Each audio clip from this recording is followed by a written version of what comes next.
ऐसन मरद। अरे हमरा और हाथ बता के हमरा के कहता रे कारे हमरा जैसन मरद मिल जाए ना तो रोज तोहर गाड़े फाड़ी से पसुता के भातार सखी रे सटा सट मारै छै। का कहलू हे भौजी एक बार औरो कह एक बार फिर से कह द हम तो ठीक से सुनबे ना कैलिया। से पसुता के भातार सखी रे सटा सट मारै छै। सेज पसुता के भातार सखी रे सटा सट मारे रे छतरी हम तोरा के एगो बात बता दी केहू आदमी बियाह क के शादी क के वो अपना घरे ले आवेला अपने मेहरारू के तो वही कमवा करे खातिर न ले आवेला ना कि घर चटेला बहन चोद। क्या हाल बा भाई लोग हमारा नाम अल्ताफ स्वागत बा आप लोग के फिर से हमरा इस चैनल में ही वीडियो में तो गाना लेम सार सके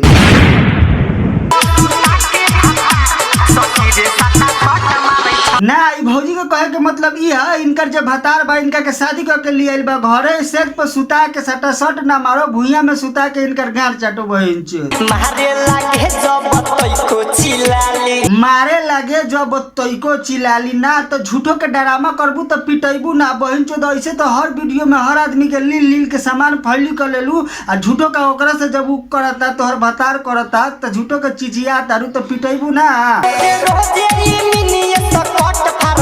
रोजे रोजे उ मिनी स्कर्ट फाड़े छै ना भौजी के कहे के मतलब ई है कि उ मिनी स्कर्ट का फाड़ता एकरा के फाड़ही के इनकरा के फाड़ही के त हमर गड़िया फाड़ दो लेकिन ना मिनी स्कर्ट नहीं के फाड़े के तो नहीं के फाड़े के मिलल छै ऐसन मरद।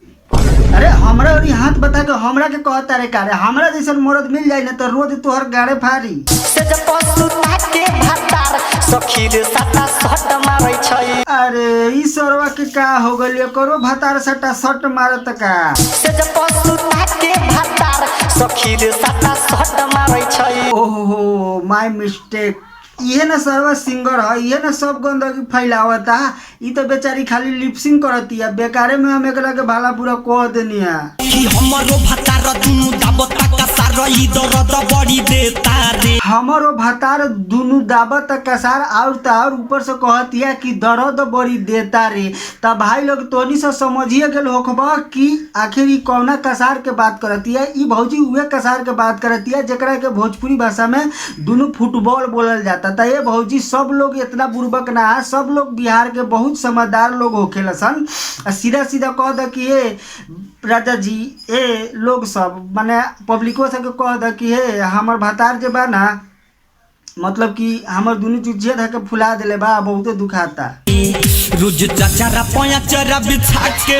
मोर भतार सखी लेता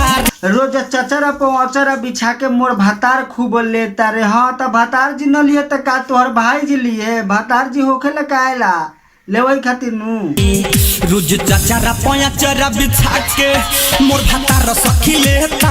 ना यार देखो तारा दोनों फुटबॉलर के कैसे कुदा कुदा के कहतिया भौजी दोनों कसरवा के कुदका कुदका के कहतिया कि मोर भतार रोज लेता रे खाली इनकरे भतार बुझाता कि खाली इनकरे भतार रोज लेवे ले बाकी आदमी के भतार दलार चटे ले बोइन छियो धके हमारा के पाजामा रे ही कभर मजा हमर सांस फूला देता रे तब भाई लोग हम मानत तनी कि भौजी के ठोकाई हो तो ही रात के तो भौजी के सांस फूल जात हो लेकिन हई सरवा के काला सांस फूलता जा हमर सांस फूला देता रे कुछ तो गड़बड़ बा सरवा गारू बुझाता हमके।